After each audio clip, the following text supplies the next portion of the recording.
This week on the show, J.J. Abrams is back on Star Wars, a 3-hour Superman movie, and someone is trying to resurrect Firefly. Zombie Firefly. Next on Legion of Dads.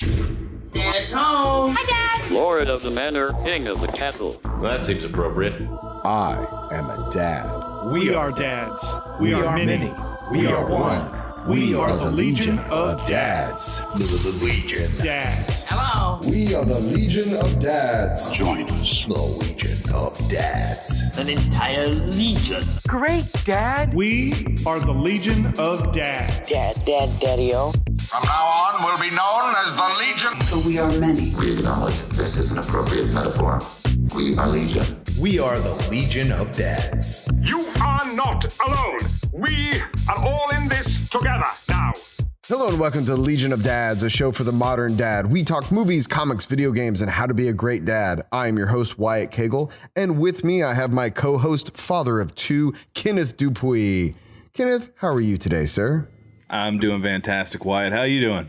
I am doing well. We also have father of four, Richard. Richard, how are you this evening? Better than I deserve, Wyatt. Excellent. Excellent.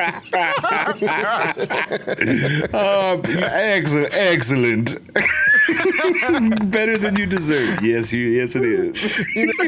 Well, it is great to be back. I miss talking to you guys. This is our first show back after our little impromptu hiatus, but we're just going to keep moving forward. The Legion continues.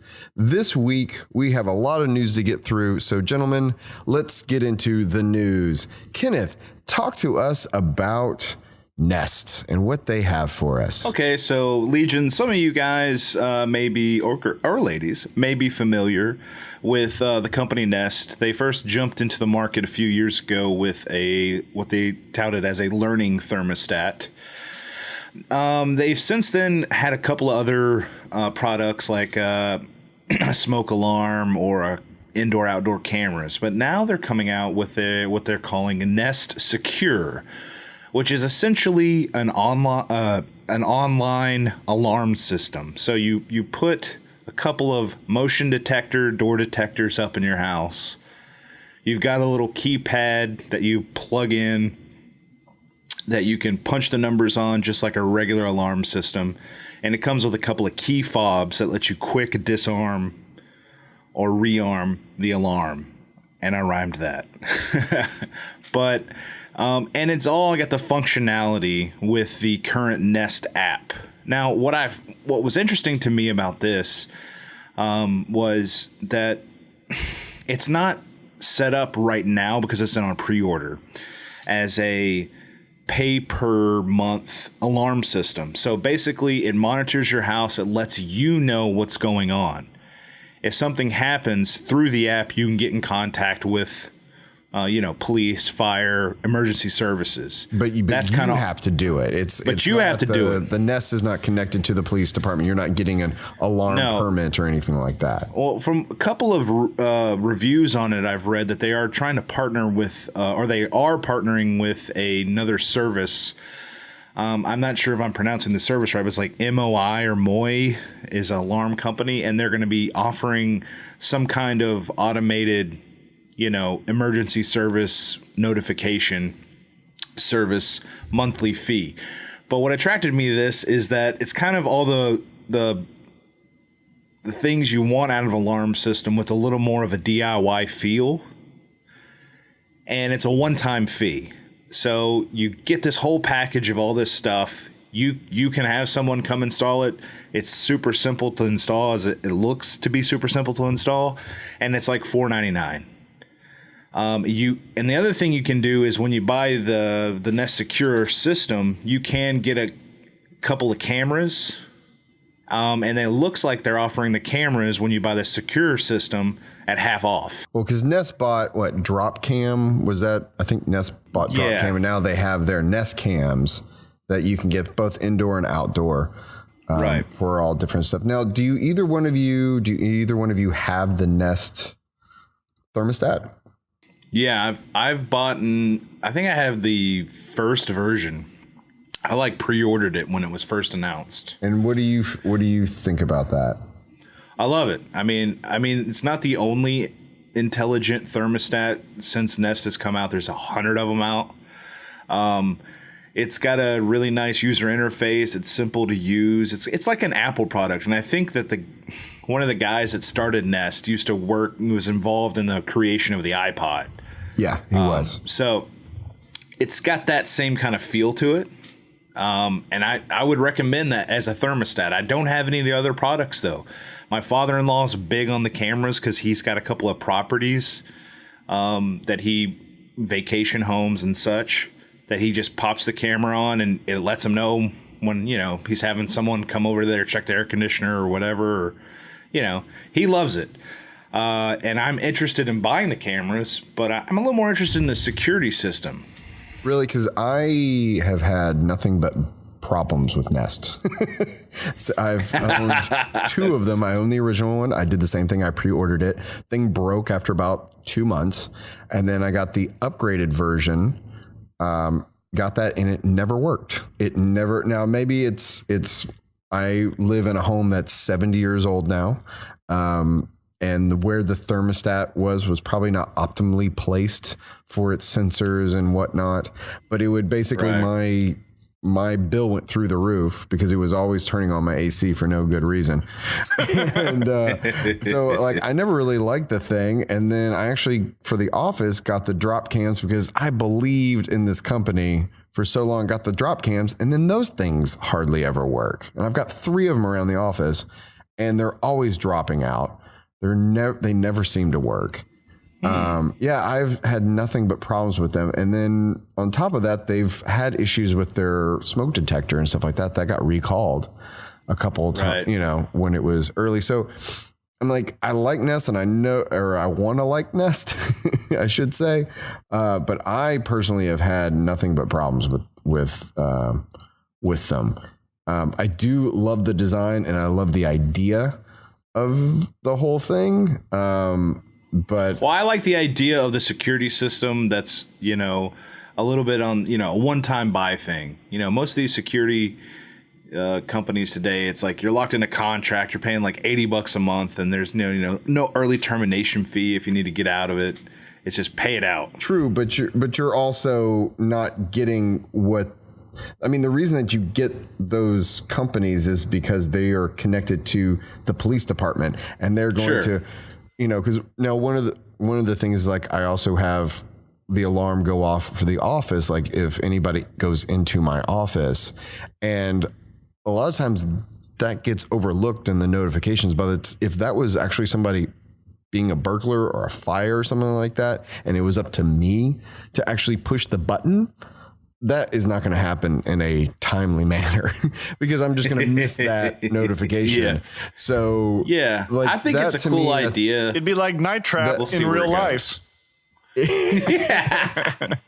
So I guess that's just something to think about. I mean, I use a company called Front Point Security. Now I do pay, I think like $45 a month for this service, but it was a DIY installation. I bought all the things, all the sensors and stuff like that at one time, put it in myself.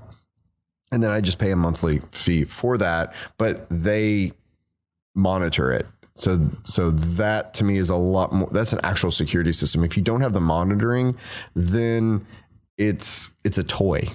It's not a real security system, in my opinion. Now, are you guys familiar with the company Simply Safe? No. All right. Well, they advertise a lot on radio and TV, and they offer kind of a similar product, and I'm interested to see how it compares. Again, it's they advertise no contracts. It's do it yourself. You attach everything with like 3M wall sticky thingies, and it's no which never worked. Always use screws. Oh, yeah? Those 3M things never work. All right, all right. Well, I'm interested to see. I'm very opinionated today. Well, that's good. That's good. I'm interested to see how this Nest system compares to Simply Safe, and what you guys would think about that, and perhaps we'll have to find out on a later show. Yeah, because the Simply Safe, I'm looking at it here, and it's very similar to the Front Point Security like in cameras and pricing and all that, plus the contract, because I'm pretty sure I'm not on a contract with them. Like I can cancel it any time. So yeah, no, that's great. It's not like the old school style, which is a total ripoff, or the cable companies and stuff like that are doing, we'll do your phone, your cable, and your home security system. I'm not a fan of those either. Comcast. What was that, Richard? Your mic kind of cut out. I don't know. Again? Damn. Again. Yeah. So those are that is very. I am interested to see where it is, and the great thing is competition is fantastic. More people we can have in this market, that'll drive the price of this stuff down. It'll drive the technology up. Those are always good things. We always like smarter machines. Speaking of smarter machines, Kenneth, talk to us about Terminator. Ooh, well played. Segue. Okay, so, just like Richard's Nest Watch, I've been kind of keeping track of the Terminator news. I'm a big fan of the franchise. So recently, it was rumored that James Cameron was going to be getting the rights to Terminator back. Then he did.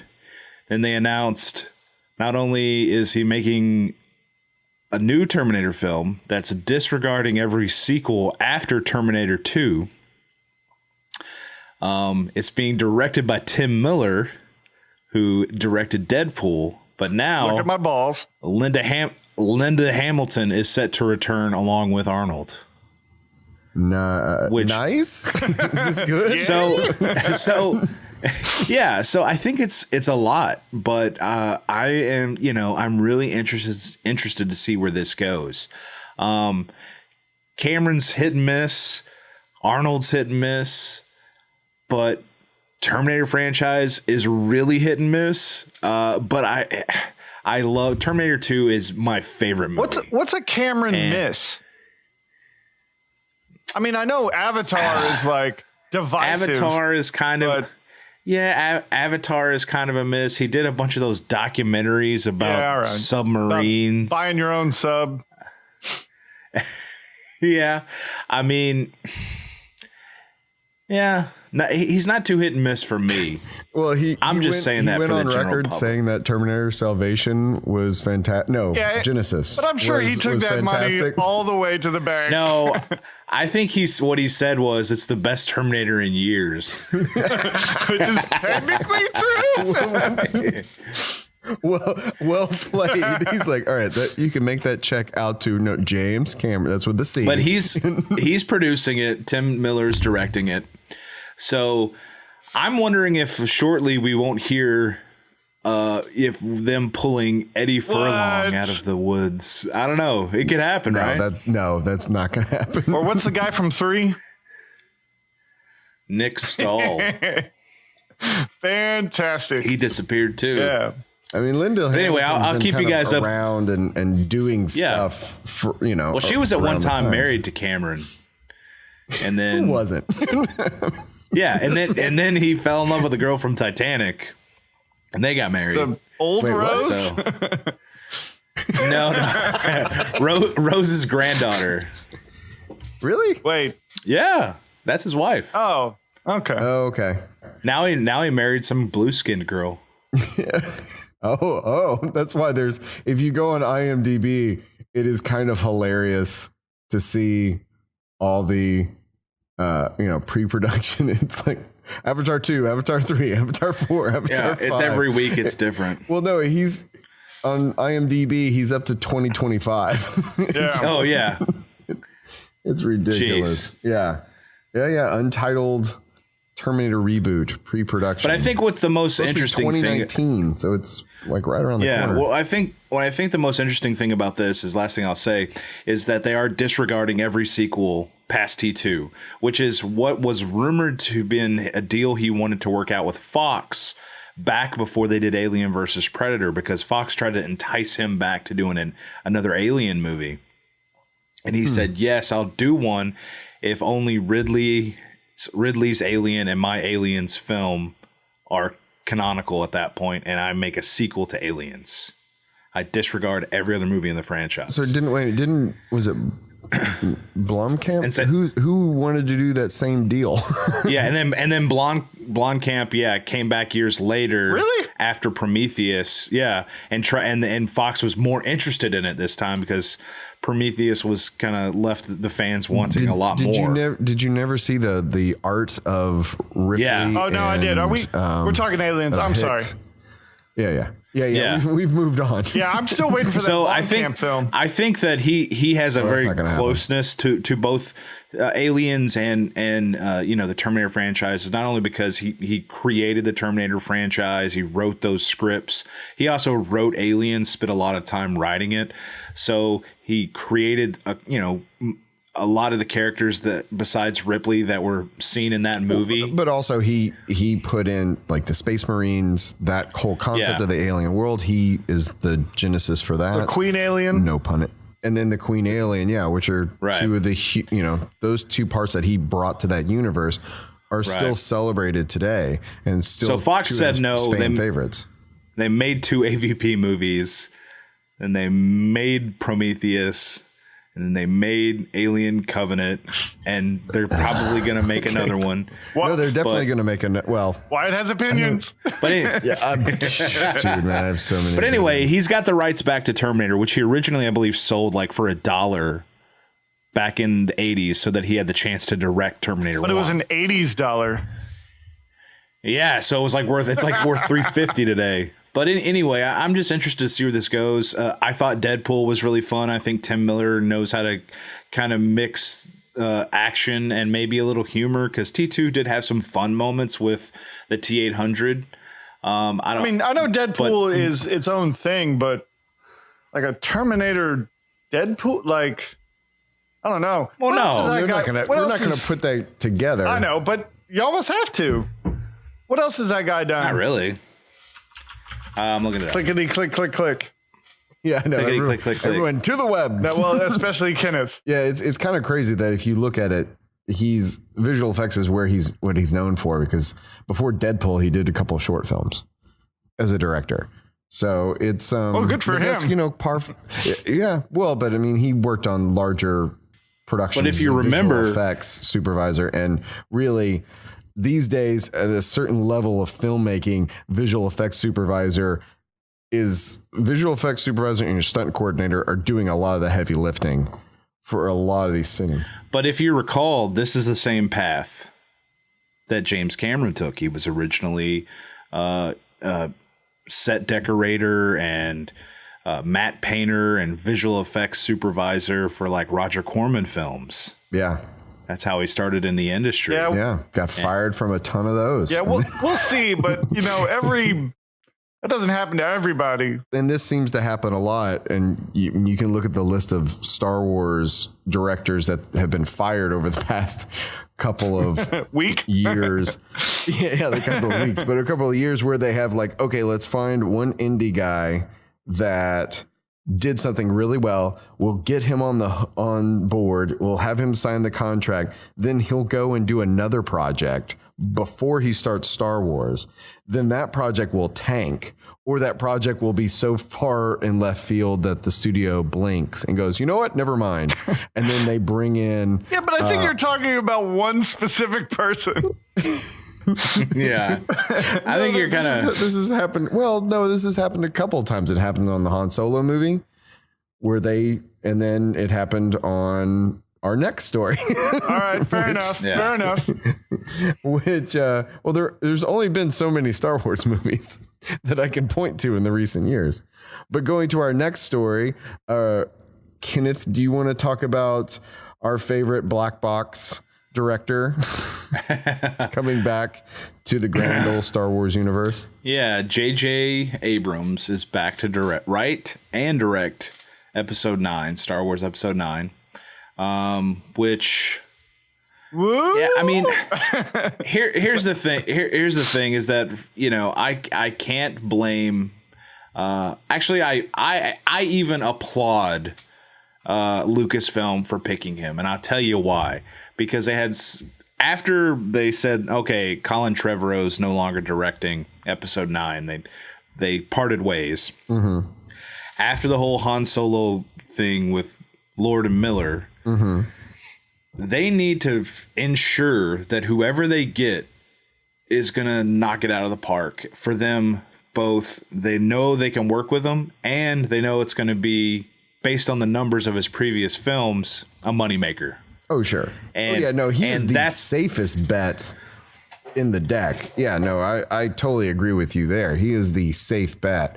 And he is one of the only people that can, or it seems to be, he is the favorite director to do that. Yeah, I would have actually preferred. I would have actually loved if they had like Spielberg come in and do it, because he was originally slated to direct Jedi.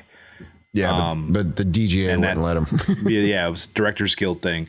Because, but I would have loved if that would have happened with this. That would have been amazing. But, you know, when you can't get Spielberg, you get Spielberg Jr., which is JJ. No, that's the truth. I mean, yeah. But no, I really think that I'm happy for this, because any way you cut it, he wrote and directed Force Awakens, and it introduced a lot of new characters that I think that not only Star Wars fans, but run-of-the-mill moviegoer fans have come to love, like Rey, BB-8. I mean, it's just insane. Captain Phasma. So I think that it's really good to bring him back, to let him finish what he started. Okay, I can maybe. Go ahead, Richard. I like J.J. Abrams. I mean, he one of my favorite Mission Impossibles, and I love Mission Impossible, is Mission Impossible 3. J.J. Abrams did it. I love it. He's done a lot of good work. I like what he set up with Star Wars.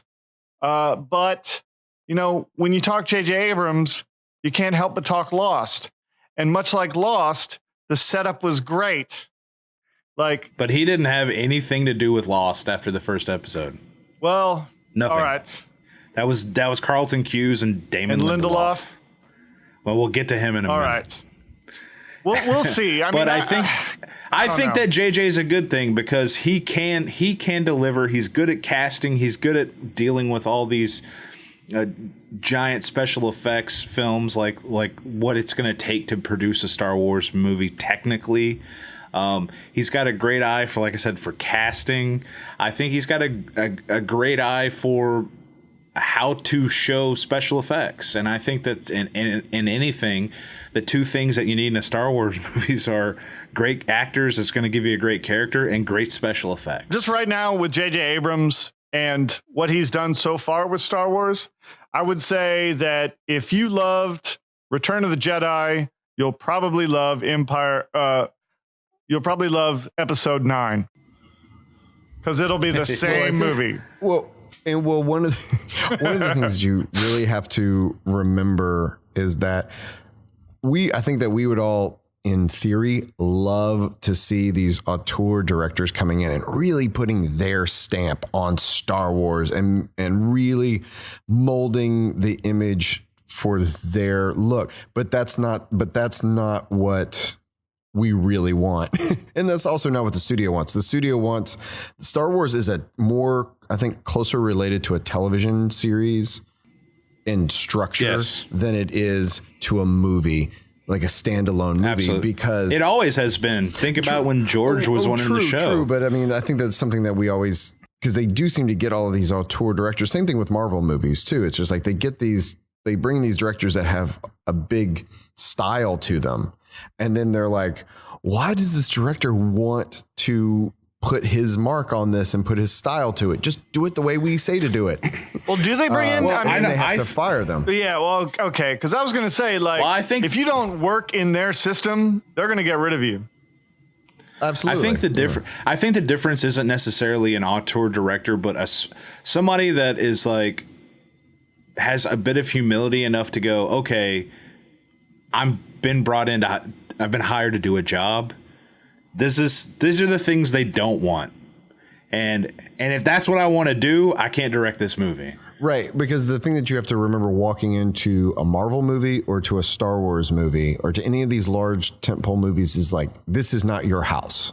Now, when you direct a movie, there is a certain level of ownership to it as the director, and you have to pour your blood, sweat, and tears, even though it is your job just to like get this thing done and to make the studio happy, because they're the one actually paying for all this stuff. But there is a sense of ownership to that, and you want to own it, and you want it to be your vision of this story. And you kind of assume that in a like not a Star Wars or Marvel movie kind of situation, like you're there to put your style to it and put your stamp on the story. He is going to be writing it too. Yeah, he is going to be writing Star Wars and stuff like that. It's like, this is not your house.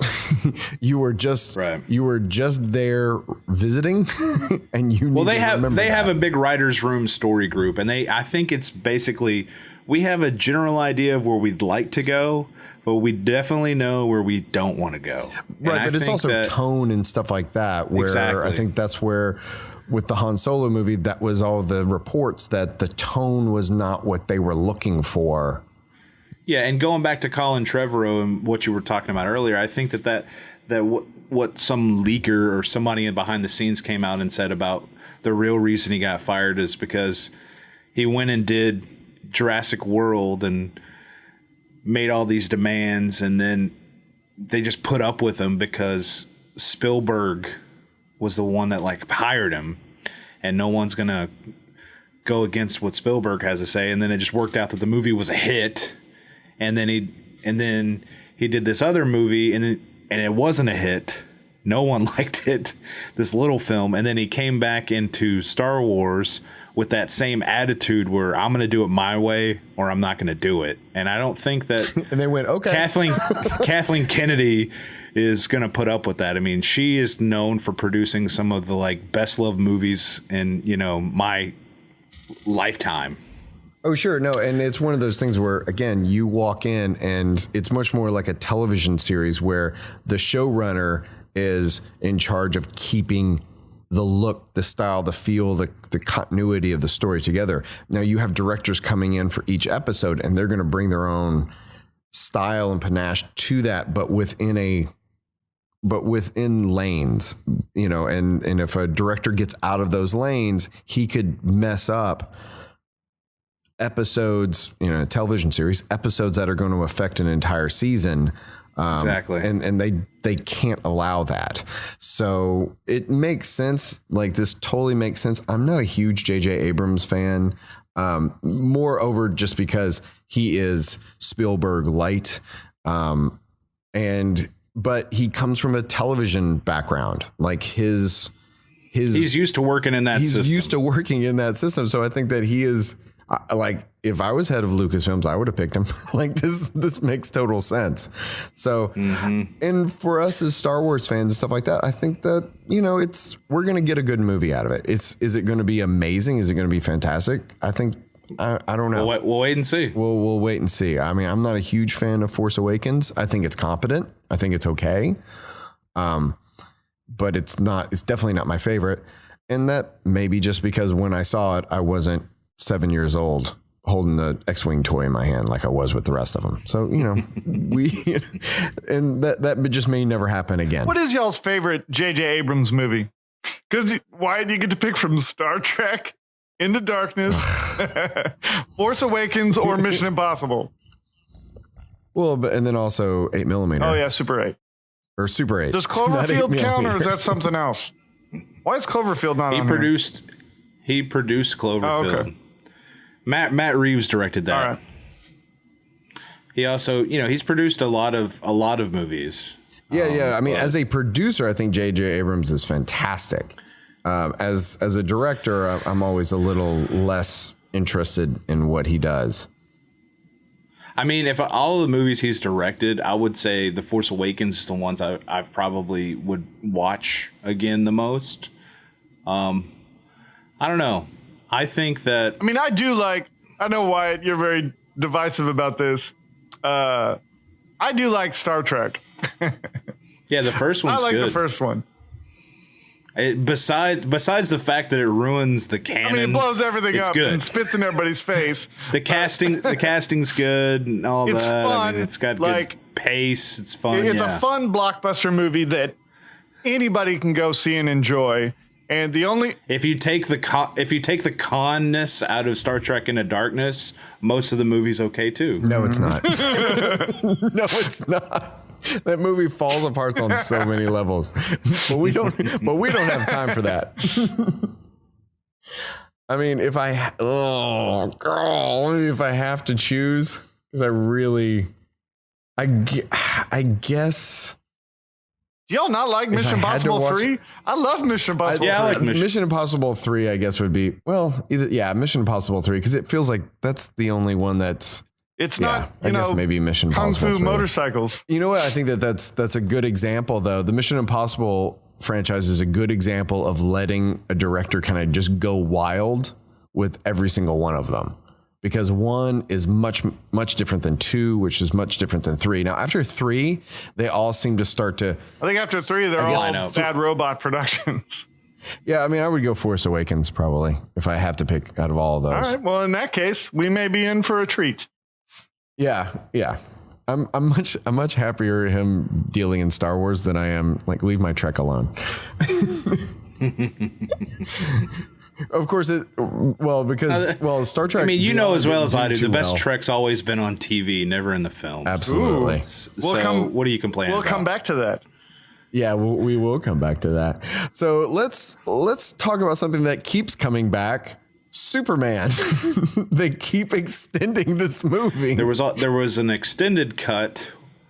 Or a director's cut, the definitive director's cut that was released sometime around 2000 with a Superman box set. Then it went on to Blu-ray, and I think it's touted at 188 minutes. And if you guys remember it, one of the things that stuck out for me in that version of the movie was like when Superman first goes to meet Lex Luthor face to face in his underground lair. There's a lot more booby traps set. Or even there is booby traps. I don't remember in the original cut if there was none. He just walks in, he spins through the concrete, and then there's like now there's guns shooting him. There's all this stuff, kind of a way to show how powerful he is, and then he gets stopped by a man's wits. But apparently, and I never knew this actually existed.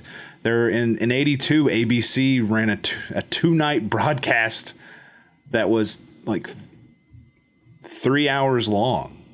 I guess. And is that what they're releasing? This yes, the 3 hour long. 3 hour. Now the one broadcast? I'm sorry I misspoke. The one from 2000 was a director's cut, but this is new one is the 188 minutes, which is nuts. Now some of that footage hasn't been seen. All the commercial breaks are intact. It's an and they're all about Superman cereal and toys. It's Exactly. 3 hours of can you read my mind? Oh jeez. Yeah, Now- that's what it is. It's just they extended that scene for another 25 minutes. I don't think that this version has been seen since, really. Some of the scenes that were added back into this version for ABC back in the 80s were put back into that director's cut back in 2000 when it was released on DVD and Blu-ray. And then some of those scenes that weren't put back were left on the disc as deleted scenes and things like that. But apparently this has some new footage that hasn't been seen since Now, this what do you two-night guys, event. What do you guys think about this? Because I am not really on board with this. just because you have this footage doesn't mean that it's going to make the film better. No, I think I'm going to buy it because I want to watch it. I mean, it's the only way I'm going to see it. The best Superman movie, I'll buy it. But I don't think that this is going to, it's like 40 new minutes of footage. But I don't think this is going to be That's a whole storyline. Yeah. But I don't think this extended cut is what they're calling it versus the special edition, which came out in 2000, which Richard Donner actually had say in. Okay, so now the deal with Superman and if Legion, if you don't know, is that Superman 1 and 2, this is the one from the 70s and 80s, was shot simultaneously. But they didn't finish 2. They were going to like come back. There was some kind of deal like if they were going to come back. No, they just ran out of money. They were like, we need to make sure. Okay. Yeah, they were like, we need to make sure it's a hit. We have to we have to release something. So they released the first one. And I think Richard Donner, because it was a success, he says that if it was a flop, they would have brought him back to like fix it and do the second one. But then they ended up firing him for the second one. Yeah, basically they got tired of his stuff and then they thought, oh, the movie's going to be successful with or without him because look how much money it made. Yeah, the first one made so much money. So the second one, even though it doesn't make a lick of sense because it's not finished. But so like all this extra movie now, is it all this extra time? Is it Superman 1 and 2? Did they combine it? Is it like the Richard Donner cut? No. Or is it? So no, there is a Richard Donner cut of Superman 2 and there is a Richard Donner special edition Superman the movie. As far as I'm concerned, those will be the definitive versions of the film. I think this is stuff that Donner left on the cutting room floor that in 82, the Salkinds were trying to make any money they could off of it. So they're just like, bring back those scenes that you guys cut. Yeah. Just bring them back. Exactly. It'd be like, Wake Up Ron Burgundy. There's a whole nother film that exists that was cut out of this first movie. Yes. That's not a good, that doesn't make me feel good. Have you seen Wake Up Ron Burgundy? No, I haven't. You need to. It's not worth it. It's no good. Yeah, that's what I assumed. Yeah. You are correct in your assumption.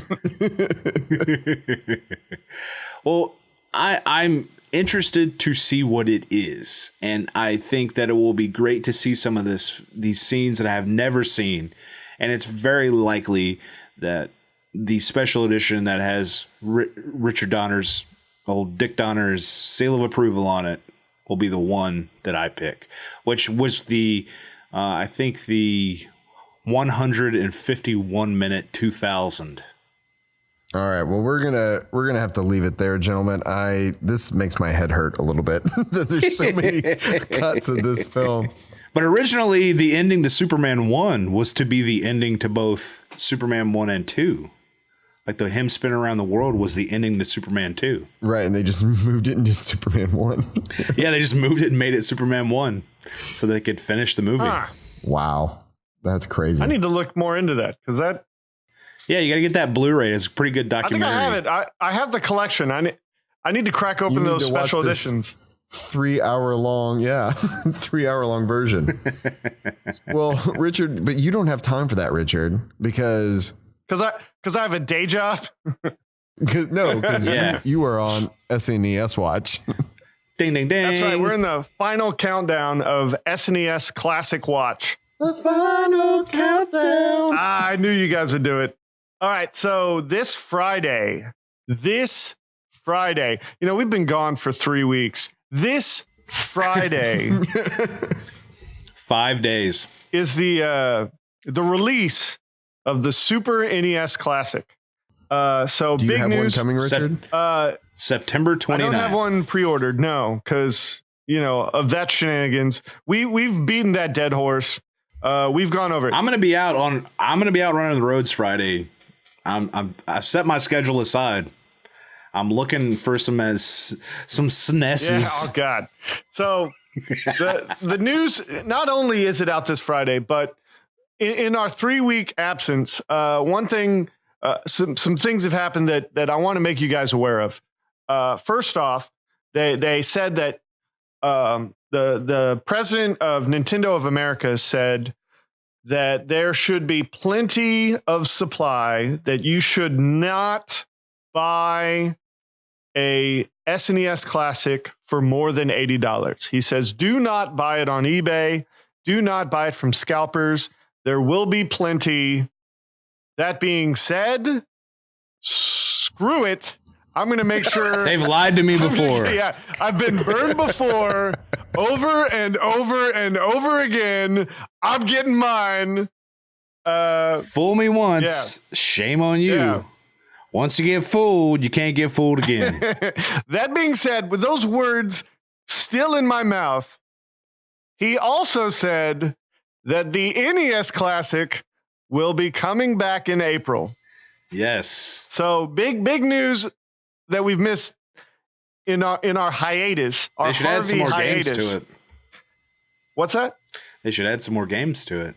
Well, I hope they at least extend the cables, because I know I think the SNES Classic has longer cables. They realized their mistake. Yeah, well, and hopefully that's why it's taking so long. It takes so long to extend the cable. I have an NES Classic, and I can comment on this. Yes, Wait, I have you do? cable. I do. Where is it? Where is it? Hey, I'm not telling you. You're in my living room right now. It won't be here for long. But I think that if I'm honest, that the shortness of the cables was, intentional on Nintendo's part, because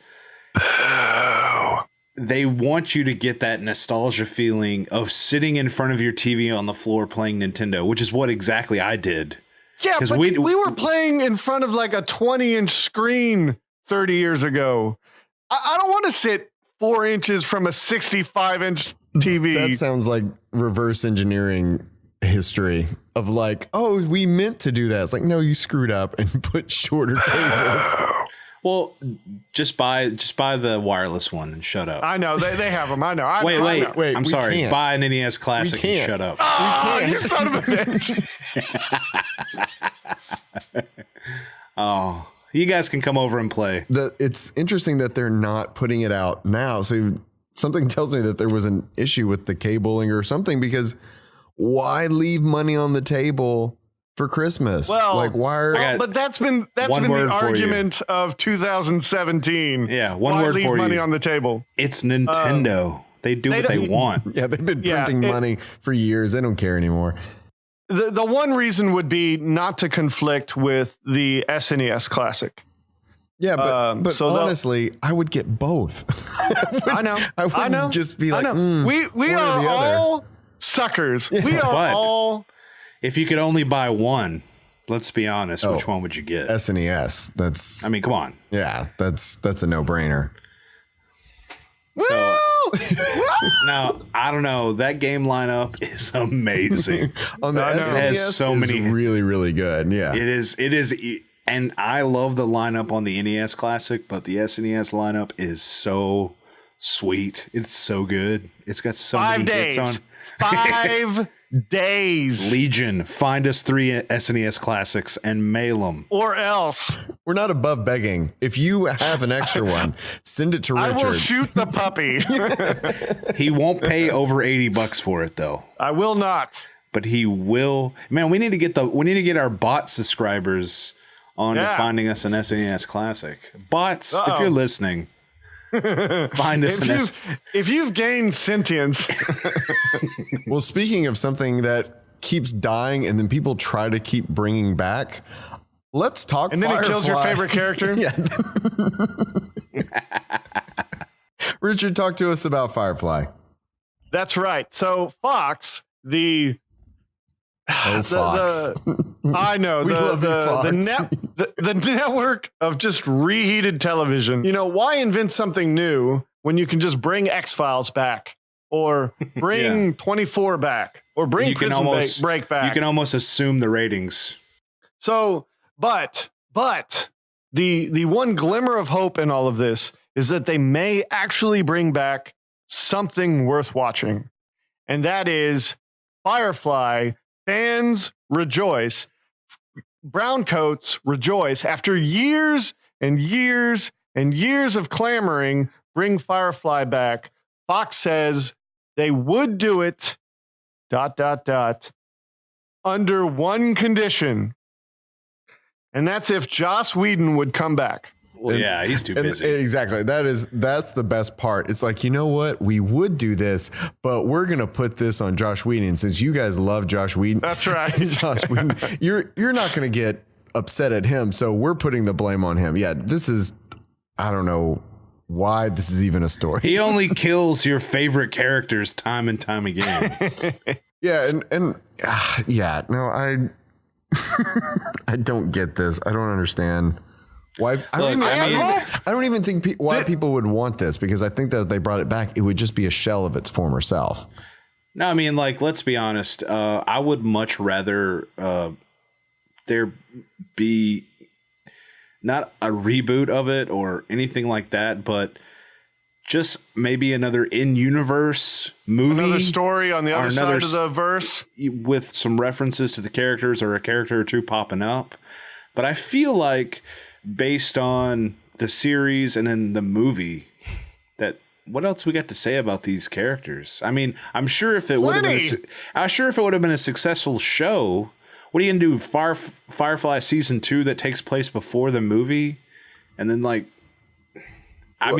would have worked if it it came out at the time. It's been too long, and the fan base, no matter what you do, the fan base will be disappointed. I don't know. If they just made another movie, I'd be okay with that. I always think that is a terrible argument. I'd be okay if they made another movie. Everyone will be disappointed. Oh, well, then let's get to the Orville talk. Talk about fans asking for something and then a creator giving them exactly what they want and then it not being good. But I just teased that. Go on about Firefly. Well, I mean, it's just a non-starter. I mean, the fact is that Wheaton is so in demand right now. He's gotten Marvel's money and he's going after DC's. It's like he's going after DC right now. He's going to be playing in that space. If they were like, hey, if Wheaton came on, going to throw money at him. Yeah, but I don't think that Fox is not going to throw enough money at him at this point, unless they said, hey, come on as the creator. But then, are you going to do a full on reboot and then just kind of do it, quote unquote, right? This time, I don't know. I think that was lightning in a bottle. For those 14 episodes that they messed up, and they could have easily had Fox could have easily had a 5-season show off of that. But they messed up how they put out the show. They messed up how they marketed it. They messed up how they killed it. They just messed up all the way around. And if Netflix was around back then, the way Netflix is now, Netflix would have picked that up in a heartbeat, or Amazon or somebody like that. And then it would have had a much longer life. It's just been too long. But they've got comics. Yeah, it's been too long, and there's been too much of an expanded Nathan Fillion's not doing anything. I'll say it again. I don't think so. He's doing Destiny 2 commercials. Yeah, I think they could just do another movie. Just do another movie. They didn't spend a whole hell of a lot of money on that. Is that what you want? Another Serenity? I didn't mind it. I liked it. I liked Firefly before you did, so you just... Well, fair enough. I do what I want. How dare you? Richard, talk to me. Are we getting a Watchmen TV series now? Yeah. Not only are we getting a Watchmen TV series, but they've started production on it. So this thing is happening. I think it's been rumored for quite a while, like a couple of years, that they were trying to do this. I think I had heard that the Watchmen, before it was a movie, they tried to do the HBO route. Exactly. But now it's back. Now HBO wants to do it. And, off the heels of Game of Thrones and Westworld, HBO is bringing their A game. So I think it would be great. Watchmen. Here's the thing. If you read the comic, you know what Watchmen should be. And the movie, to me, is fine, but it's lacking. I love the movie. I think that I'm sure you're talking about a couple of changes they made, which were never going to fly in Hollywood at the time. But even the change they made, I think that the movie makes more sense than the comic book. Oh, absolutely. I would agree with that. It fits better in the universe than some, mind-reading alien genetic octopus explosion monster. How dare that you, worked sir. better How for dare me. You. So I'm looking forward. Here's one thing, and I haven't seen this yet. The movie kind of the works in its own way, but I think that some of the nuances of the comic and absolutely the pace of it, and even the pace of the movie at times gets really sluggish, and you need a break from it. So it could be really great in an episodic form, just how it was originally in a comic. You're getting filtered a little bit of the story at a time, and you'll be able to delve a little deeper into some of the characters that the movie wasn't able to focus. So, I mean, they did a lot of focusing on all of the characters in terms of where their parts were to play, but not maybe a little bit more with Rorschach, but they could have delved a little bit deeper based on the material that was available. But it was, I mean, how there's like, just like Superman, there's like a director's cut, and now there's like an extended cut of the movie, and that's the thing. I haven't seen like the version of Watchmen. I haven't seen it yet. The Black Freighter, the one with the Black Freighter edited in. Yeah, it's long. I tried. It's long. It is. That's long. The one I want to see, and that's like, to me, the beauty of Watchmen is when you're reading those panels and when it's juxtaposed, when the pages are juxtaposed against the Black Freighter, or events are happening like cross-cut between each other, like that's where everything just ties together and this whole universe becomes so rich. And I think in an hour-long episodic, especially when, the original comic, they're basically hour-long stories anyways. Well, it depends on how far they're going. They could be going with some of the stuff that DC did later without Alan Moore, which was the pre-Watchmen stuff. And then now, just like this week or in the next few months, they're having another Watchmen event that brings the Watchmen universe into the... Oh, that's right. Well, it's not even the new 52. What a Rebirth. Yeah. Rebirth. I think it's the Rebirth universe. It has Watchmen as canon. So what I mean is they may not be going exactly off of the comic. They may kind of be picking and choosing how they're going to build their story or from what starting point. But, I'd say if you are a big Watchmen fan, you probably already know everything we're telling you. But you also probably know about something that I think bridges the gap between the people that loved the comic and then like the mood of the movie a little bit is the motion comic that was done right around the time the movie was coming. They eventually put it on Blu-ray, but they had released it like through a couple of different, like the PlayStation Network is where I originally bought it for like $4 an episode.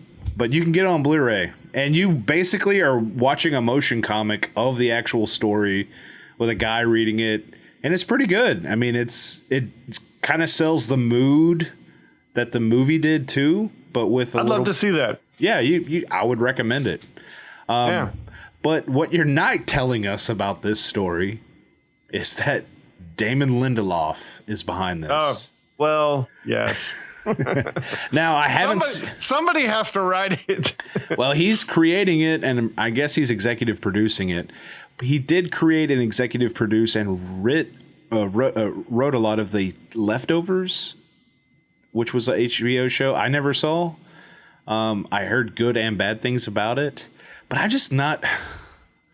not a fan of his anymore. I was on board with him, season 2 of Lost. I was like, yes, do this. And then everything he's done, I've always like, all right, I'm going to give this guy another chance. You know what I mean? And, it was like... It crashes and burns. Yeah, well, I think he produced like the first Star Trek reboot, and then he wrote Into Darkness, and then he did the second screenplay on Prometheus that I think added a bunch of the stuff everybody hated about it. So what you're saying is this is a mixed bag for me right now. No, I don't think he's the worst. There's other people that are the worst. Let's see. Damon Lindelof. Lost, Prometheus, Tomorrowland. Great. Well, so we'll just have to wait and see, because this looks no doubt. This looks like it could be amazing, or it could be something that we never really wanted. But I do agree with you guys that I think Watchmen does feel more like something in an episodic form. In the movie form, even a 3-hour movie, even a 6-hour movie, it just feels too truncated, too short. Man, how are they going to do Dr. Manhattan on a TV budget? How do they do dragons? Well, yeah, but they're not in every scene in every episode, all episode long. It'll be Big it'll blue be penis. Tobias Funke. Yeah, he's gonna blue himself. It's not funny if you actually say the word. Well, keep us up to date on this Watchmen thing. We'll definitely keep up to date with that. Now, moving on to our next story. I don't know if you guys saw while we were on break, but Apple had their yearly, hey, here's all the new stuff that we're making. They had the new iPhone and the new Apple Watch and stuff like that. And that's all great and whatnot. Didn't really affect me.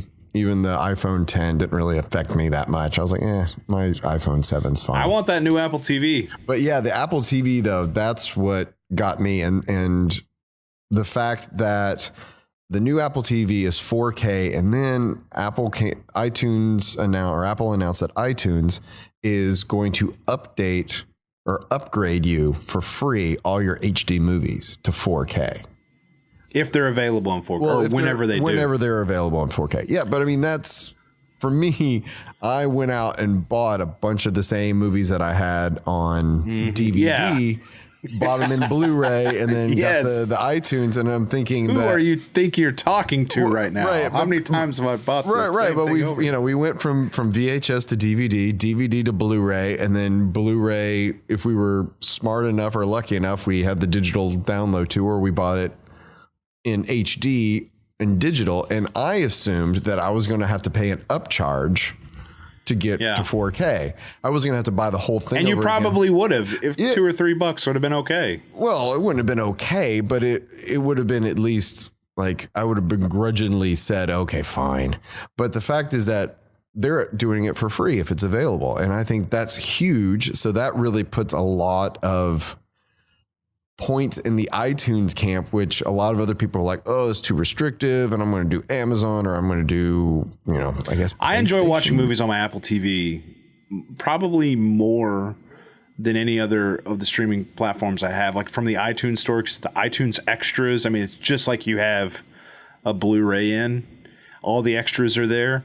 But I think that not only is this fantastic that they're doing this, but the other thing that they came out and did is that up until the point they had released the Apple TV 4K, there had been a lot of other, like Roku and other companies having 4K streaming boxes out. And Apple was pretty much late to the game with this thing. But what they also did is had been negotiating with the big studios and the distributors to make the 4K purchase price of a movie the same price that it's been for the HD price. So you can go buy a 4K movie for $19.99. Which you can't do if you go to Target or something like that. It's $27. It's $26.99. Yeah, it's because I was looking easily. Today. Yeah, it's easily like 10 or 20% upcharge, and some of the other digital providers cost a little more as well. Yeah, so I'm really excited about what I'm still on the fence about getting this new Apple TV, just because the only thing that I really see is the 4K upgrade. I might not get it, I didn't pre-order it. I'm not getting it day one, but come this Christmas, if we get a 4K TV in the household, this will be on the list. Like, this is in my opinion, this is a no-brainer.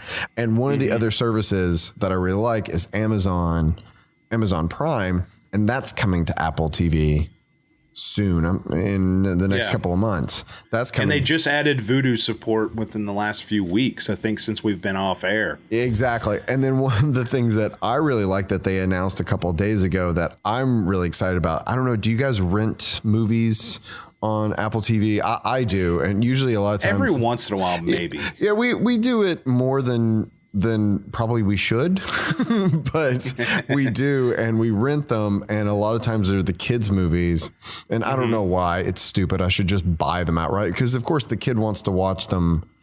The boy wants to watch them over and over and over again.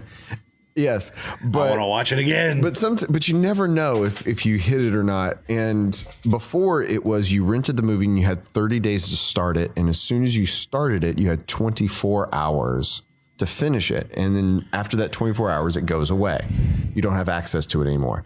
They have since extended that to 48 hours. So now you have 2 full days to watch this at nauseum, as much as your little 4-year-old can bear. And mine can. I mean, they're doing a great job of innovating on the digital market. I mean, 4K streaming isn't the if you still want it to look the best, you're gonna have to get the disc 4K. But 4K streaming, man, I'm all about everything they're doing with this. Yeah, just the convenience factor alone. It's just, I love it. So I just wanted to bring that up just for the dads out there, letting you know that if you are renting it, that is the longest one that I know. All the other services that I've used, the Xbox, the PlayStation for rentals and stuff like that, it's always been 24 hours. So this being double that for the same price, once again, I go straight to my Apple TV. I think that other than the remote being the weirdest darn thing I've ever dealt with, I got used to it. So I use a universal remote, the phone. Does it work with the Apple TV? Universal remote. Oh, okay. Actually, I just basically, when I had the old version of the Apple TV, I got the Apple TV 4, or the latest one before the 4K. I just swapped it out, and I thought I was gonna have to go reprogram my remote. Nope, it did everything the old one did. Oh, sweet. So well, that's good to know. Well, maybe I should look into that, because I'm just using their remote, and they've got that little touchpad thing, which it's just not the greatest. I threw it in a drawer, never saw it again. And I wish I could say the same thing. Well, let's see what's coming out this week. This week's got a lot of sci-fi in the rundown. We have the new Star Trek Discovery coming out. Does anybody want to talk about that? I mean, it's actually, we were recording this on Sunday night, and it happened just a few hours ago. I caught the first 15, 20 minutes of it before we had to start the show. And I mean, me probably being the lead Trekkie on the show, I am not unhappy, I guess I should say. Like, I'm interested. Are you ready for that episodic nature again? Were you into Enterprise? Yeah, I mean, I watched Enterprise just because it was on. Well, I know they had a couple of big episodes where they had some old cast members. And Enterprise, I think, got good around like season 3 or so. Yeah. It kind of hit its stride. But yeah, you had to dig deep. You had to be like, no, it's going to get better. And like, I went all through Voyager going like, it's going to get better, right? And then that thing went on for like 5 or 6 seasons. And I'm like, Voyager, really? See, I've never got better. I just purchased the TNG Next Generation Blu-ray box set, and I'm working my way through the whole series right now. Mm-hmm. And I found a watch order online at some Star Trek fan site that weaves in the Deep Space Nine and Voyager in chronological order. And I'll send you guys a link so we can maybe post it for the Legion if anyone's interested. But so I've never seen a single episode of Voyager. I haven't seen a whole lot of Deep Space Nine. Really? Okay. So that's why I'm really excited about this. So just skip Voyager and just watch Deep Space Nine. Well, funny you say that, because everybody I've ever talked to about the Trek shows say that Voyager is their favorite. That like, are these people? Yeah, and not only you that, should not be friends with these people. Not only that, somebody got the statistics or in. With Discovery coming out. You haven't been asking is these two guys. Well, listen, somebody got the statistics of the Star Trek shows on Netflix, and they put a list of all the most rewatched Star Trek episodes off of Netflix in anticipation of Discovery coming out, and like the top 5 or 6 of them were all Voyager episodes. Those are the most. I can give you 7 of 9 reasons why Voyager is the most watched show. It would just be sad. Well, look, I've never seen it. I've seen a handful or more of Deep Space Nine. I have a little more familiarity with it. Saw a lot of TNG, but never seen a single episode of Voyager. Never seen a single episode of Enterprise. Probably going to work my way through them. Well, how do you guys feel about Deep Space Nine? Deep Space Nine's great. Whoa. Okay. It's got a slow start, but it really picks up. And but I really like the Star Trek in characters. general, getting back to Discovery, like I'm interested to see, and I actually may sign up for CBS All Access because I get the first two episodes. Well, I know, but I get the first two episodes. It's not necessary, right? I mean, this show is coming on CBS, correct? Yeah, Okay. no, because I saw it. I was watching it at home, and my son, he's about to go to bed, and he's watching it with me, and you can definitely see the generation difference because the first commercial break comes on, and after the second commercial, he goes, "Daddy, are these other shows?" And I went, "No, they're commercials." He went, "Oh, I've heard of those," and I was like, "Oh, Yes, I have." Put you in a look. I'm excited about Star Trek Discovery. I'm excited about a new episodic Trek. I'm excited. The castings from the ones I know of the cast, the actors I know, I think they're interesting fits for the show and watchable. So I'm probably going to try to watch it this week. But I think that you missed out on some Star Trek news this week that I think that I was almost positive you were going to mention in the show. I don't know. I've had a weird week. So.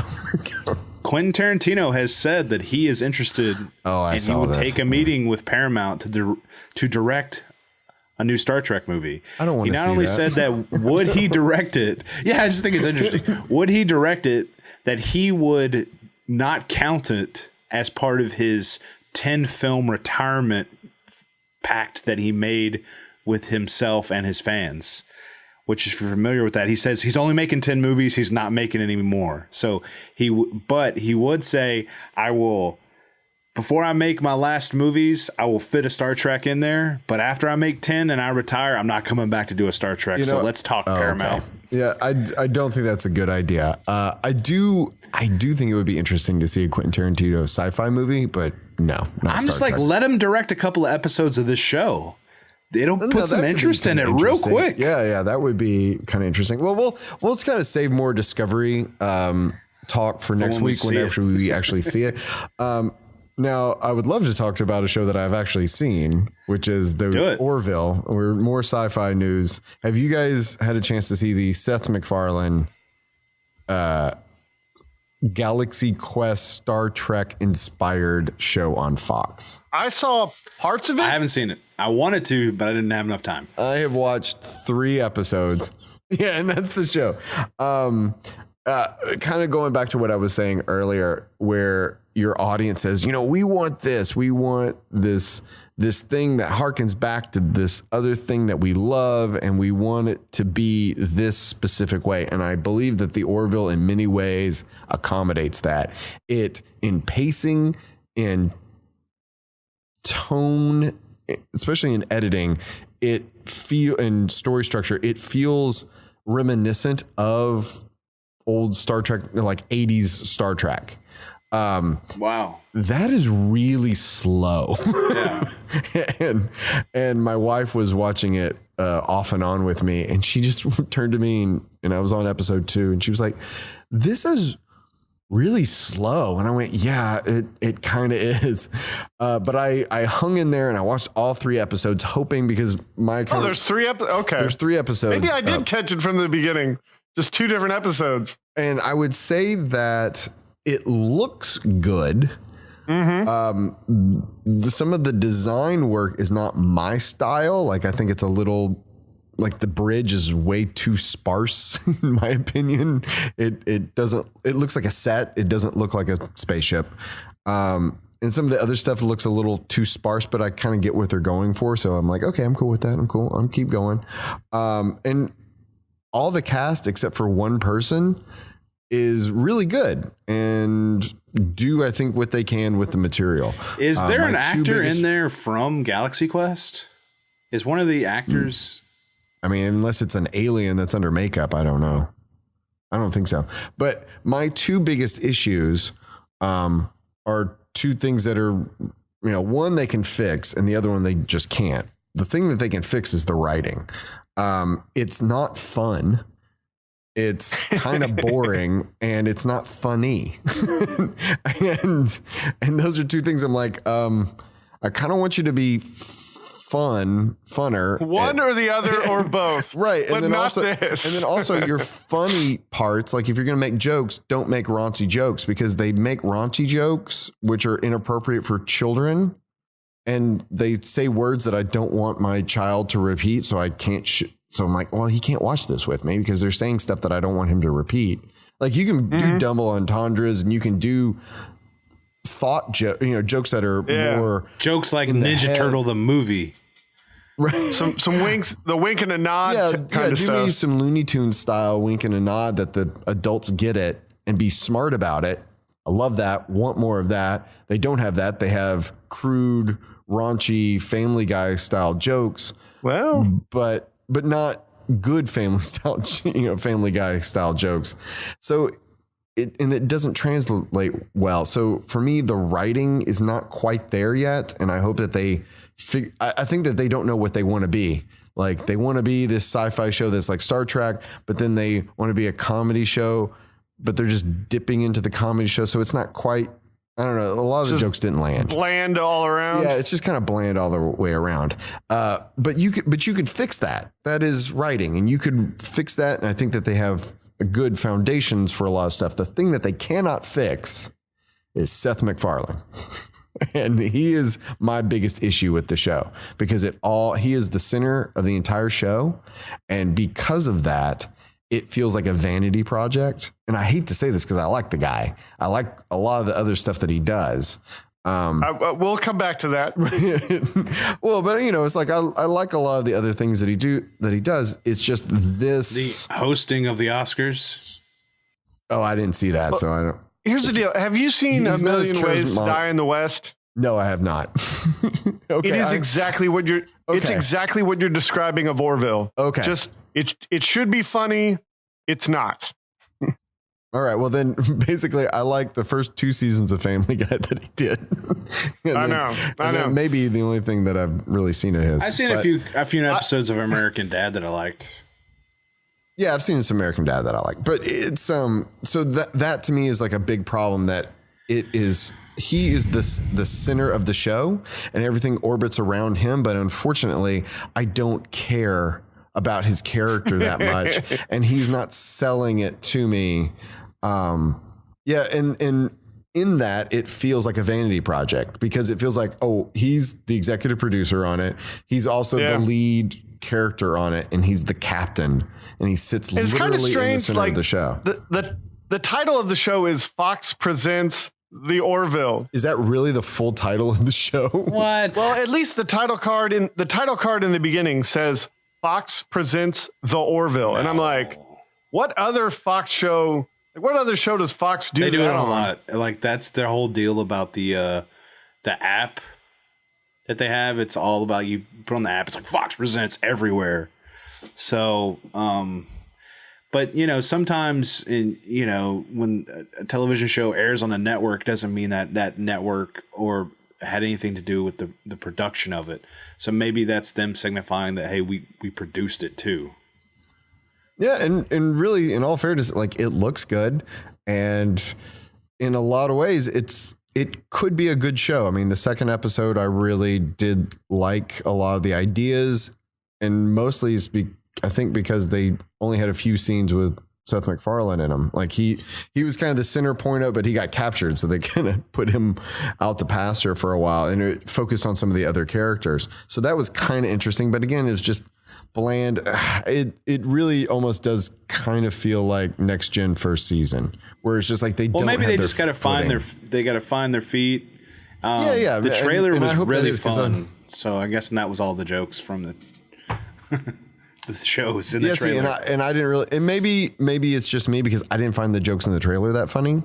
But I anticipated it being a funnier show than it was, and it's not. It's very much more reminiscent of a Star Trek style show. So, I'm going to give it a couple more episodes just because I would only give a series up to about this point before I'm like, nope, I'm done. But I'm going to give it a few more just because I really do want this show to be good because I do love Galaxy Quest. I do love Star Trek and this should work. But like I said, it's just like that right now. It just feels like it feels like a vanity project with somebody that has a lot of money and a lot of influence and can get it onward. But I'd love to have you guys watch the first episode. Yeah, I think it's free on the Fox app. It's free on the Fox app. I don't know about that, but it's free on iTunes. The first episode. You can download it. Yeah, the first episode's free on iTunes. Oh, so yeah. I would definitely I would definitely recommend going and downloading that. Does anybody want to talk Inhumans? Because I really don't know much about Inhumans. I don't know a whole heck of a lot about them. It's coming out this week. Marvel's Inhumans. The reviews I've heard. The Inhumans. Yeah, that's right. The reviews I've heard are terrible. So I'm excited to see this train wreck with a giant dog from the moon, and it's basically. I mean, people have explained this before, but it's because Marvel don't own the rights to X-Men or the Mutants, because Fox makes those movies right now. They had positioned the Inhumans to be their kind of fill-in for mutants. Well, they pretty much are. But if you watch Agents of S.H.I.E.L.D., which I stopped. I can't watch it anymore. Okay. I watched the Ghost Rider stuff, and I was like, hey, this isn't so bad, and then it fell off. But yeah, you're right about that. It seemed like they were at a point trying to shift to the Inhumans taking over that role of when an individual has a power, they can't call him a mutant. And it was on the cinematic roster a while back, but once Spider-Man came along and Black Panther and maybe Captain Marvel, it kind of got shifted from the roster and is now a TV show starting this week. Well, and it doesn't. And if all the reviews, if all the reviews are the way it sounds like they may have made the right choice. Yeah, well, it debuted in IMAX, and I think it was a terribly reviewed there. I think they limited the screenings that they were going to do because it was performing so bad. Not only that, is that it was performing so well, or it was on track to perform so well. IMAX was like, hey, we're going to give us our screens back. We're going to put the it up. We're going to do a transfer and make the it film replace. Well, now I kind of feel sad for him. Yeah, I know. Not a lot. Well, I mean, it's Marvel, so. Well, no, an interesting thing happened this last week because I follow the Reddit Marvel Studios forum, our board, and someone noticed that in one of the advertisements for the Inhumans, instead of saying Inhumans, now on whatever station or season 1 begins this date, it said Inhumans, the complete series, and a date. Ooh. So it could be that that's already canceled, that they only made what they're going to make, and that's it. But here's 13 episodes. It's a shame because they got their hands on the bastard Bolton, House Bolton from Game of Thrones. I can't even begin to say his name, but if you're a Game of Thrones fan, that's okay. I have no idea what you're talking about. And he's like the main bad guy in the trailer for the Inhumans. Oh yeah, and he's a pretty good actor. It's like that guy is so hated. Oh, I'm glad to see he's a bad guy because he's really bad on Game of Thrones. Yeah, well, hey, you haven't even probably seen that. No, I have. I mean, he created you Reek, caught up or Reek. Oh, well, I'm still 2 seasons behind, Reek. But I'm not that far behind. But yeah, I can't wait to see it just to see actually how bad it is. The Inhumans, the comics, I have never read them, but I've heard interesting things about them for a while. Some of their better storylines, they've got some things going for them. I don't know if they were the right choice to make a show out of, either a movie or a TV show. Some things just don't work like you think they. I just don't know if you can. I don't know if you can make this show on TV, on broadcast. Like I guess they're doing it with Agents of S.H.I.E.L.D., but the budget required to make. I don't know. A woman with, tentacle hair. Yeah, but they'd shave her head. A dog that teleports. They'd shave her head in the first episode, take her power away. So that's how they got around that. Yeah. That's what I've heard anyway. Done and done. But what a superheroes are. I can't wait. This is bound to happen. Superhero stuff's so hot right now. I mean, even Fox has or FX has 2 X-Men shows now, or is one on Fox? That's right. There's Gifted and Legion. And Legion. Yeah, so I've never seen any of that. I've heard good things about Legion. There's so much out there. You can only, when you have kids, you can only watch so much between the time they go to bed and the time you got to go to bed. This is all true. Well, gentlemen, I believe we have extinguished our our night away. Richard, where can people find us? All right, if you want to contact the Legion of Dads, you can reach us at legionofdads@gmail.com or on Facebook, YouTube, Twitter, iTunes, or visit legionofdads.com. We are everywhere.